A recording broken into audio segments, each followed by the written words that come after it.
주기도문 말씀을 좀 나누고 있는데요. 이 말씀드린 대로 이 주기도문의 마지막 파트는 우리에 관련된 기도이죠. 근데 그 기도가 오늘날 우리에게 일용할 양식을 주시옵고 이렇게 시작하거든요.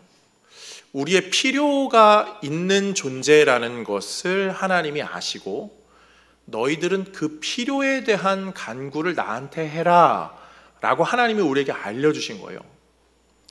저는 이 예수님의 가르침 때문에 예전에는 제 기도가 좀 세속적이라고 느꼈거든요. 하나님 이거 해주세요, 하나님 저거 해주세요, 이렇게 해야 됩니다, 저렇게 해야 됩니다. 이런 제 필요를 간구하는 게 너무 저급하지 않나? 이런 생각을 했었는데 그 생각이 이 주기도문을 보면서 바뀌어지게 되었죠. 우리의 필요가 있음을 하나님도 아시고 너희들은 그 필요를 나한테 구하면서 기도해라 라고 하시는 하나님의 이 배려, 이것 때문에 어떤 신학자들은요, 오늘날 우리에게 일용할 양식을 주시옵고 이 부분이 하나님의 위로가 담긴 문장이라고도까지 이야기합니다. 오늘 이 말씀을 우리가 좀 살펴볼 터인데요, 일용할 양식을 주시옵고 그리고 죄 용서에 관련된 부분들, 그리고 시험에 빠지지 않게 하는 부분들을 살펴볼 때에 기도에 관해서 우리의 오해가 좀 이해로 바뀌고 또 기도에 대한 지경이 넓어져서 더 편하게 또 마음껏 하나님이 원하시는 기도함의 백성으로 세워지는 우리 모두가 되기를 주님의 이름으로 축복드립니다. 일용할 양식에 대한 필요를 우리가 좀 이해하기 위해서는요, 성경의 다른 부분들이 좀 연결이 지어지면 훨씬 편하죠. 대표적인 것이 출애굽기에 나오는 만나 사건입니다. 매일마다 하나님이 공급해 주신 사건, 출애굽기 16장 4절 말씀 함께 읽어보겠습니다. 그때 여호와께서 모세에게 이르시되 보라, 내가 너희를 위하여 하늘에서 양식을 비같이 내리리니 백성이 나가서 일용할 것을 날마다 거둘 것이라. 아멘. 여기까지요. 일용할 것을 날마다 거두게끔 하나님 광야 40년 기간 동안에 만나를 내려주셨습니다. 이 어찌 은혜되는 말씀인지요. 얼마나 이 하나님이 매일마다 그렇게 40년을 먹여주시고 채워주셨다는 것, 이게 참 은혜되는 말씀인데요, 저는 이 말씀을 좀 묵상하고 보다가 이게 우리에 관련되어서 만약에 하나님이 이렇게 하셨으면 어떻을까가 좀 그렇게 편하게 다가오진 않았어요. 한번 생각해 보세요. 우리가 뭐 한 달간 월급 이렇게 생활을 하잖아요. 생활비 생활을 하잖아요. 그거를 30일로 나눠요. 그리고 딱 그 금액만큼 매일매일 하나님이 너에게 통장으로 넣어줄게 라고 약속하셨다고 해보세요. 뭐 우리의 생활력의 차이에 따라서 어떤 분들은 뭐 10만 원, 15만 원, 20만 원 뭐 이렇게 되실 수 있겠죠. 근데 모르겠어요. 10만 원으로 잡아보겠습니다. 그러면 식사 3번 하고 교통비 하고 조금 남는 돈 모아서 뭐 이렇게 뭐 통신비, 옷 사고 뭐 이것저것 이렇게 여러 개 계획을 짜겠죠. 그 다음 날도 10만 원이 들어와서 쓸 거 쓰고 또 모아놓고, 쓸 거 쓰고 모아놓고, 가끔씩 뭐 크게씩 이렇게 집에 필요한 것들 뭐 이런 거 삽니다. 이게 은혜로운 삶인 것 같지만 사실 어떻게 보면 굉장히 스트레스가 심할 수 있거든요. 왜요? 우리는요, 의심하거든요. 내일 안 들어오면 어떡하지? 계획을 짜고 그러면 하루에 뭐 한 10,000원씩 20,000원씩 모아놨다가 요거 모아서 TV 사고 냉장고 사고 자녀들 뭐 이렇게 저거 준비해야지 하는데 어느 날 갑자기 뭐 30만 원 모았는데 뭐 해야 돼서 갑자기 돈이 숭 사라져요. 다시 모으고. 이게 우리에게는 은혜로울 것 같지만 현실로 우리의 삶에 적용된다고 하면 굉장히 불안하고 노이로제가 걸릴 것 같아요. 이스라엘 백성들은 어땠을까요? 이게 강력한 스트레스로 그들에게 다가왔을까요? 성경에 보니까 그렇진 않은 것 같아요. 오히려 이스라엘 백성들은 그게 너무 당연하게 하나님이 해주시겠지라고 그렇게 살았던 것 같아요. 거기다 너무 더 심해져서 하나님이 그렇게 해주시는 건 당연해, 저기 구름기둥 불기둥으로 나를 인도해 주시는 건 당연해 라고 하면서 그 당연함을 감사로 여기지 아니하고 심지어 불평불만을 하기 시작했죠. 하나님이 한 번이라도 화가 나서 너희들 한 달 동안 만나 없어 라고 그렇게 하셔도 할 말이 없는데 이스라엘 백성들은 모세에게 가서 따지고 불평불만했던 것이 그들의 모습이었습니다. 그게 우리의 모습이죠. 우리는요, 사실 이 불안감과 늘 싸우고 있어요. 통제하고 싶고 계획을 짜고 싶은 것이 우리의 마음이죠. 그래서 여러 계획을 짜고 인생의 많은 요소들을 계획한 대로 살려고 하고 내 한도 안에서 벗어나지 않게 하려고 하는 통제의 삶을 삽니다. 그래서 우리가 쓸 거 안 쓰고 누릴 거 안 누리고 모으고 할 거 안 하고 이렇게 하잖아요. 그런데 우리가 계획하면 계획할수록 그런 분들이 더 느끼는 바는 계획이 자꾸 틀어진다는 거예요. 그런 분들이 더 스트레스를 더 크게 받는 거 아시죠? 계획 안 하고 그냥 대충 사는 분들은 마음이 그렇게 그걸로 스트레스를 안 받는데, 계획을 철두철미하게 하는 분일수록 마지막에 하나 틀어지면 그게 큰 스트레스로 다가옵니다. 우리는요, 이 불안함을 떨칠 수 없어요. 이 계획하고 이 안도하려고 하는 그것을요, 우리의 힘으로 할 수 없다는 것을 살면 살수록 더 느낍니다. 그런 우리가 어떤 자세로 살아야 되죠? 하나님, 오늘도 하나님이 도와주지 아니하시면 나는 살 수 없어요. 매일매일 주님이 나를 도와주셔야 돼요. 매일매일 주님이 나에게 공급해 주셔야 돼요. 매일매일 오늘도 나에게 일용할 양식을 하나님이 공급해 주셔야 내가 삽니다.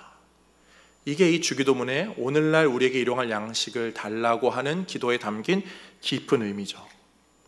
그냥 저급한 내 필요를 구하는 내용 정도가 아니라 매일매일 하나님을 의지해야 살 수 있다고 하는 신앙의 귀한 고백입니다. 사랑하는 성도님들, 우리는요, 내 생각보다 훨씬 더 하나님의 도우심이 필요한 존재입니다. 하나님이 나에게 도와주시는 은혜가 내가 생각하는 것보다 훨씬 더 많이, 그분이 나에게, 우리에게 그런 은혜를 주고 계시는 분임을 인지하고 있어야 돼요. 하나님이 나를 안 사랑하셔, 나를 안 도와주셔, 왜 저 사람만 많이 도와주셔, 이게 아니라 내 인생에 내가 생각하는 것보다 훨씬 더 많은 영역을 하나님은 지금도 우리를 도와주고 계신다는 거죠. 그런데 우리는 그걸 인지하지 못하는 거예요. 가끔 어려움이 찾아오면, 그리고 이런저런 사건들을 경험하면서 하나님이 계시구나, 도와주시구나를 인지하기는 하지만 그 마음을 쉽게 잊어버리죠. 우리 코로나 기간에 어떻게 됐습니까? 마스크 안 쓰면 당장 병 걸려 죽을 것처럼 생각해서 막 그렇게 열심히 살다가도 조금 지나고선 지금은 사람들이 잘 안 쓰잖아요. 우리는 그 불안감, 그 긴장감, 이러한 걱정, 염려, 이것들을요 굉장히 신경 쓰는 것 같지만 조금 지나면 게을러지고 해이해지죠. 그리고 신경을 잘 안 쓰게 돼요. 어떻게 되죠, 우리는? 우리는 너무나 쉽게 죄악의 길로, 죽음의 길로 마음껏 가면서도 하나님을 열심히 의지하지 않는 것이 이상하지 않다라고 스스로 하는 그 착각에 빠져 삽니다. 우리는 하나님이 너무나 필요한 자들인데도 말고요. 그럼에도 불구하고 하나님을 찾지 않는다고요. 하나님은 어떤 분이시죠? 예레미야 선지자는 이렇게 고백하거든요. 예레미야애가 3장 22절 23절, 여호와의 인자와 긍휼이 무궁하심으로 우리가 진멸되지 아니함이니이다. 이것들이 아침마다 새로우니 주의 성실하심이 크시도소이다. 예레미야는 나라가 망해가는 것이 기정사실이 된 그 상황에서 하나님의 무궁하심 때문에 우리는 결코 망하지 않을 거고, 하나님은 아침마다 새롭게 성실하심으로 우리를 돌보신다라고 고백합니다. 내가 지금 나라가 이렇게 망해서 노예로 팔려간다 할지라도 하나님의 그 무궁하신 은혜가 결국 우리를 아름답게 이끌 것이다, 그 신실한 고백을 했죠. 사랑하는 성도님들, 우리는 그런 고백을 하고 있습니까? 매일 하나님이 우리에게 도와주셔야만 그런 고백이 나오나요? 하나님이 그 기간을 좀 늘리셨죠. 한 달에 한 번 너희들이 벌어먹고 살 수 있게 이렇게 한 달의 생활 텀을 우리에게 주신 것 같아요, 현대는요. 그래서 그런지 매일, 만약에 오늘 기도 안 하면 내일 음식이 안 쥐어진다면 우리는 매일 기도를 당연히 했겠죠. 근데 그게 한 달 텀으로 길어지니까 사람들이 마음에 좀 게을러짐이 틈탔어요. 매일 찾지 않고요, 자주 찾지 않고 조금 더 등한시하게 되는 그 모습이 우리 안에 있었습니다. 있고 말고요. 지금도 있습니다, 우리에게는. 그런 면에서 우리는 어떻게 살아야 되나요? 기도에 관련되어서 하나님을 늘 찾는 삶에 대해서 우리가 늘 듣는 이야기 중에 하나는 조지 뮬러 목사님의 그 5만 번 기도 응답에 관련된 이야기이실 거예요. 다들 잘 아시는 이야기 중 하나가 그분의 5만 번 기도 응답 중에 3만 번 정도는 즉각 응답이었다고 하잖아요. 오늘 구하면 오늘 바로 응답받거나 오늘 구하면 내일 바로 응답받는 그런 즉각 응답. 대표적인 이야기가 고아원을 운영하는데 음식이 없는 거죠. 하나님께 무릎으로 구하였더니 우유 배달하고 그 제빵 배달하는 그 차가 고장나서 유통이 안 돼서 여기다가 다 이렇게 드린다고, 기증한다고. 그래서 아이들이 먹었다고, 먹고 살았다고. 그 고아원 아이들이 1만 명 정도 된다고 하거든요.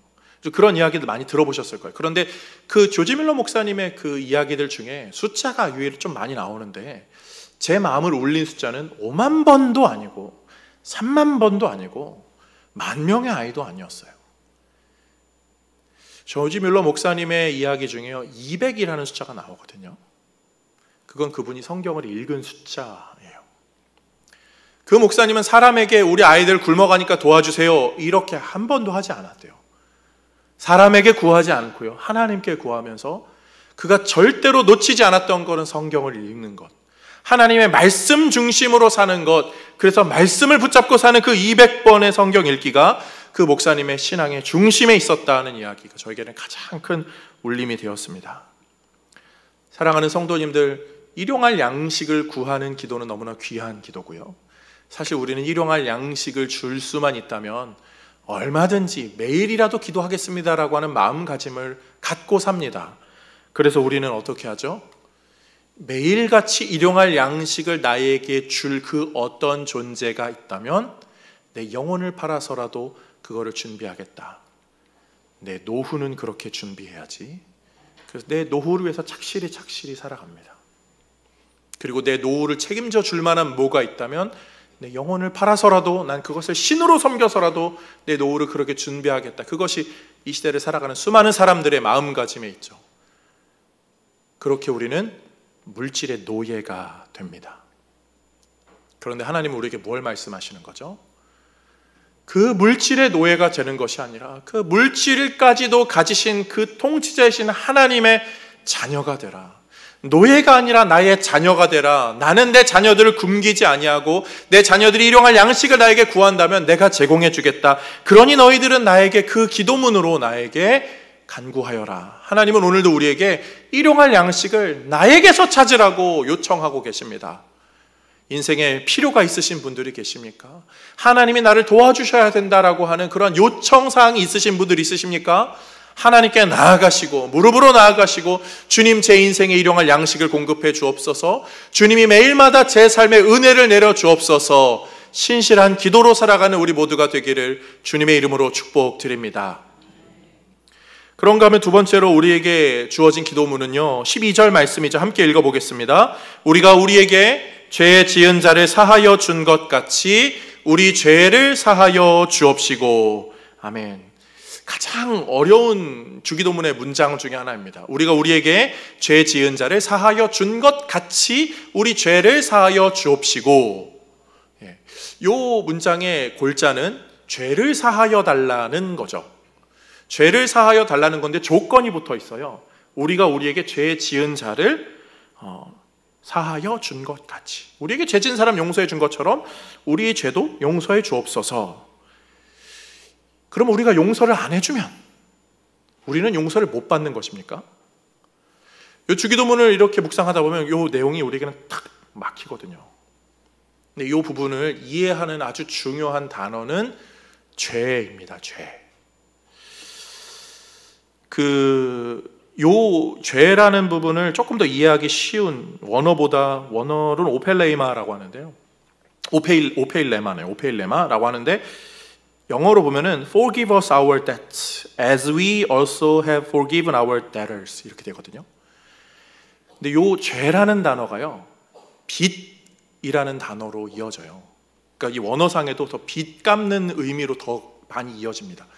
요거를 좀 이렇게 이해하시면 좋겠어요. 예전에는요 우리는 죄를 죄라고 생각하지만 예전에는 죄를 빚지는 거라고 생각하는 것이 고대 근동의 문화에 있었어요. 그래서 눈에는 눈, 이에는 이.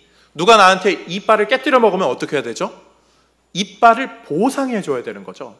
빚진 거를 갚듯이 이빨값을 보상해주고 뭔가를 더해주는, 이자를 쳐주는 거죠. 그러니까 죄진 게 아니라 빚졌다는 것과 동일한 느낌인 거예요. 그래서 옛날 사람들은 이 죄값은 빚값하고 똑같이 여겨져서 빚을 미리 갚는다는 생각을 좀 하게 됐어요. 빚을 미리 많이 갚아두면, 선행을 많이 하고 많이 베풀고 많이 좋은 일을 하면 나중에 올 큰 죄값을 내가 감당할 수 있지 않을까? 그래서 고대 근동, 특별히 유대인 사람들은요, 선행 베푸는 것에 그렇게 열심을 했죠. 이웃 돕고 사랑하고 막 베풀고 막 이거를 열심히 했습니다. 내가 많이 베풀어서 하늘 상급이 쌓이는 거죠. 우리가 흔히 생각하는 하늘 상급이 쌓여서 나중에 이 죄값을 하나님이 저울질 하실 때 이 선이 확 기울어서 천국, 이 평가를 받고 싶었던 거예요. 그래서 사람들은 할 수만 있다면 선을 베풀었어요. 그러한지라 내가 늘 그렇게 선을 베푸는 것, 이렇게 밥 한 끼 사줄게, 차 한 잔 사줄게, 이 선을 베푸는 게 다 천국 통장에 잔고가 쌓인다고 생각하니까 얼마든지 했던 거죠. 근데 우리가 그렇게 이웃을 용서하고 이웃의 죄값을 치러주고 이웃의 빚을 갚는 그런 것처럼 하나님도 우리한테 그것을 좀 해주십시오라는 것이 이 표면적인 주기도문의 이 문구에 대한 이해입니다. 그런데요, 이 문구에 대한 이해를 우리가 조금 더 깊게 들어갈 필요가 있어요. 생각해 보세요. 만약에 그 방식대로 하나님이 우리의 죄를 용서하신다고 하면 우리에게는 좀 문제가 있거든요.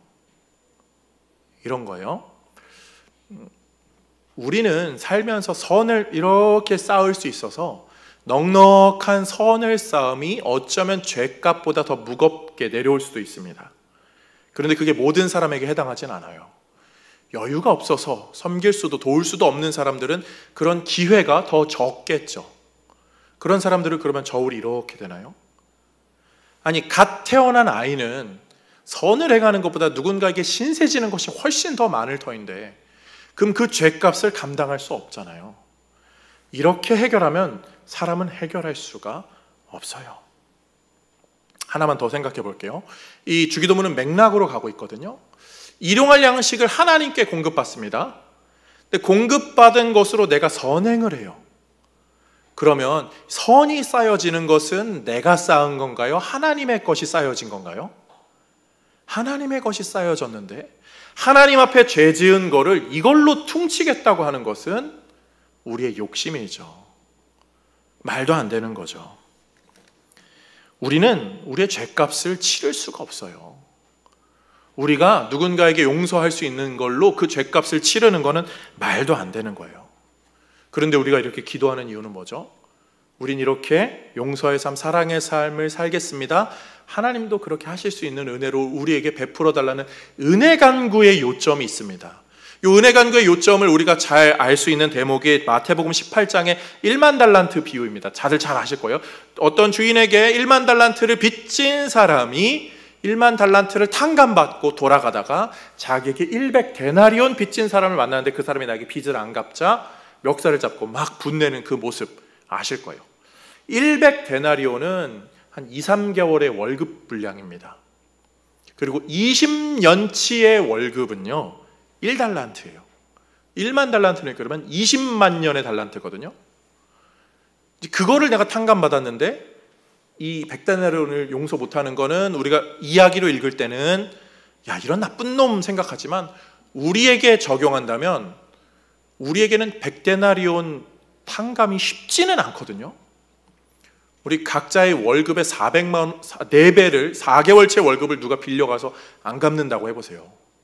내가 아무리 로또에 맞아도 나한테 그거 안 갚는 사람 괜찮아 난 로또 맞았으니까 이렇게 하기 쉽지 않을 것 같아요. 우리의 마음은 손해에 더 가 있어요. 그래서 저 사람이 나한테 몇백만 원 떼어먹었어. 아니 몇천만 원 떼어먹었어. 이런 것 때문에 며칠간 잠을 못 이룰 게 뻔합니다. 근데 이 이야기의 핵심은요 1만 달란트를 손해본 분이 계시다는 거죠. 수십만 년 아무도 갚을 수 없는 그 금액을 보잘것없는 영혼을 위해서 손해보신 분, 자신의 유일한 아들 예수 그리스도를 우리를 위하여서 손해보신 그분이 우리 아버지 하나님이시라는 거예요. 그분이 우리에게 그런 은혜를 너희들은 결코 갚을 수 없는 죄값을 내가 대신 갚아줬다. 너희들의 선행값으로 갚는 것이 아니라 내가 다 갚아줬다. 너희들은 그것을 기억하면서 너희들이 할 수 있는 선을 행하며 살아라. 이게 이 주기도문의 문구에 담긴 더 깊은 내용이죠. 그래서 성도는요, 할 수 있는 만큼 하되 하나님이 주시는 마음에 합당하게 움직여 사는 거죠. 하나님이 나에게 이런 마음을, 부담감을 주시면 할 수 있으면 하시면 돼요. 근데 이런 마음을 주시는데 내가 할 수 있는 여건이 아니라고 하면 어떻게 해야 되죠? 그런 여건이 되도록 기도하시고 기다리세요. 지금 막 억지로 하지 마시고. 그렇지만 할 수 있는 영역 안에서는 하셔요. 하나님이 주시는 기회입니다. 은혜의 기회예요. 그런 분들이 사실 뭐 이렇게 귤이나 감이나 이런 것도 해주시고, 그래서 교회가 사실 좀 불안했거든요. 저는 지난주 과일 이렇게 광고할 때 아무도 안 하시면 어떡하지? 그런 불안함이 저에겐 좀 있었어요. 제 믿음이 작아서. 그래서 저희 사모랑 얘기하면서 안 되면 배추 몇 단이라도 우리가 사놔서 이렇게 좀 이렇게 하면 되겠지. 근데 이렇게 그래도 넉넉하게 풍성하게 잘해주셔서 어찌나 감사한지.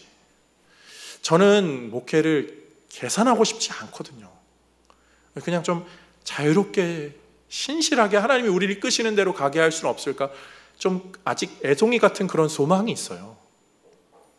하나님은 근데 우리에게 그런 걸 좀 원하시는 것 같아요. 할 수 있는 만큼 해라. 내가 마음 주는 만큼 해라. 근데 안 된다고 너무 속상하지 말고 하나님의 신실함, 일용할 양식을 더 구하면 되잖아요. 그럼 또 하나님이 우리에게 여건을 주시면 또 우리가 그렇게 섬기면 되고, 그렇게 은혜의 선순환을 하자는 거죠. 세상이 말하는 성공이나 세상이 말하는 어떠한 과한 것에 집착하는 것이 아니라 내어 맡기는 것. 나에게 큰 은혜를 베풀어 주신 하나님이 내 아버지셔. 그 마음을 잃지 않는 자가 어떻게 신앙생활 할까요? 남들이 뭐라 하든 어떤 일이 벌어지든 시험에 빠지지 않고 악에서 건진받으며 하나님을 바라보며 살 수 있게 되죠. 그런 면에서 주기도문은요, 하나님께서 우리를 구해주시고 도와주시고 채워주시겠다라고 하는 은혜의 약속의 기도입니다. 그래서 우리는 주기도문을 하면서 하나님께서 나를 도와주신다, 내 일용할 양식을 채워주시고 나의 삶에 용서의 은혜를 베풀어 주시고 나를 시험에 빠지지 않게 하시고 악에서 건져주신다, 기도하면서 동시에 그것을 확답받는 것이 되죠. 사랑하는 성도님들, 기도하며 살 수 있기를, 주기도문으로 그 내용으로 기도하며 하나님께 나아가기를 주님의 이름으로 축복드립니다. 그런데 우리가 한 가지 기억해야 될 것이 있어요.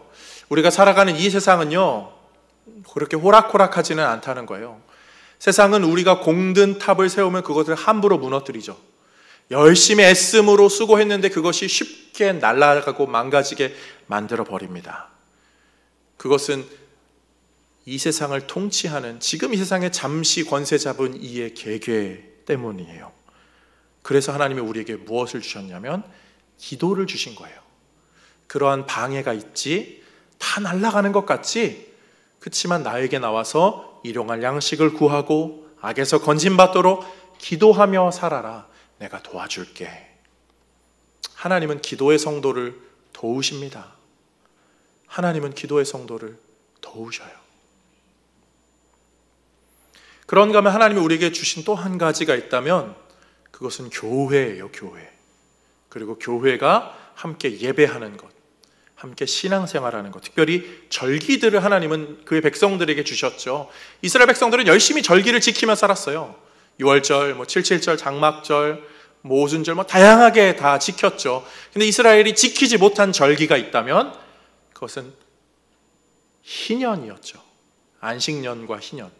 7년에 한 번씩 부채를 탕감해주고 7년 7번 된 50년째 해는 모든 것을 원점으로 돌려서 모두가 다 평안하게 누리게 살게 하는 그 희년 한 번도 지키지 않았어요. 그런데 하나님이 왜 그것을 이스라엘에게 지키라 하셨을까요? 못 지키는 거 알면서도 하나님이 주신 이유는 하나님이 그것을 하실 것이기 때문이죠.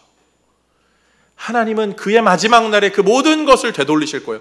그 모든 악함을 제하시고 우리를 그 넉넉함과 풍성함의 잔치로 초대하실 거예요. 그리고 그것을 기다리는 이들은 우리가 할 수 있는 절기들을 지키며 이 땅을 살아가며 하나님의 날을 기다리겠죠. 그래서 우리는 추수감사절을 지키고 있습니다. 추수감사절의 핵심은 뭘까요? 추수감사절의 핵심은요, 열매가 아니에요. 추수감사절의 핵심은요, 우리예요, 우리. 함께 모여서 예배하는 공동체가 함께 절기를 지킵니다. 할 수 있는 만큼 하나님께 섬기고 또 나누고 사랑하고 용서하면서 그 절기를 지켜나갑니다. 이 함께함의 의미가 있어요. 그래서 이 주기도문도 똑같거든요. 너희는 이렇게 기도하라. 너희는 이 복수형이거든요. 그리고 너는 골방에 들어가 기도하라 할 때는요, 단수예요. 골방에 들어가는 기도는 혼자 하지만 너희는 이런 기도로 나아가라. 우리를 죄에서 우리에게 일용할 양식, 우리됨에 대한 것을 하나님은 강조하시는 거예요. 우리됨은 뭘 말하죠? 서로 사랑하고 나누고 섬기고 아껴주는 거예요. 그래서 우리 어릴 때 사랑은 참으로 버리고 나누는 거라고 많이 노래 불렀잖아요. 그거 막 움켜잡으면 없어지고 쓰고 빌려주면 풍성해진다고요. 하늘의 공식인 거잖아요. 이 땅은 내가 더 움켜잡아야 되지만 하나님의 방법은 나눌 때, 우리가 함께 공동체가 그것을 살아갈 때 은혜 역사로 이어집니다. 초대교회는 그래서 나누면서 살았고요, 그것이 모든 세계의 교회들의 근간이 되었죠. 부모가 없는 집안에는 부모의 역할을 해주고, 친구가 없는 자에게는 친구가 되어주고, 먹을 것이 없으면 양식을 되어주고, 일거리가 없으면 일거리를 내주고, 또 같이 일해주고. 옛날에는 한국 교회들 김장한다고 하면 이 집 저 집 같이 김장하고, 교회 김장하면 다 같이 모여서 하고, 이런 일 저런 일 같이 가서 울어주고 함께 해줬는데 점점 그 우리됨이 많이 사라지고 있는 것 같아요. 하나님은 역설의 하나님이십니다. 세상의 법칙이 아니에요. 움켜져야 많이 갖는 게 아니라 나눠주고 풍성하게 쓰고 이럴 때도 하나님 채워주십니다. 물론 각박해서 내쓸 것도 없어서 괴로워하는 분들도 계실 수 있겠지만, 할 수 있는 것이 있다면 주위를 둘러보시고 사랑하시고 더 용서하시고 품으시고 또 함께 모여서 하나님을 예배하는 참 성도로 살아갈 수 있는 우리 모두가 되기를 주님의 이름으로 축복드립니다.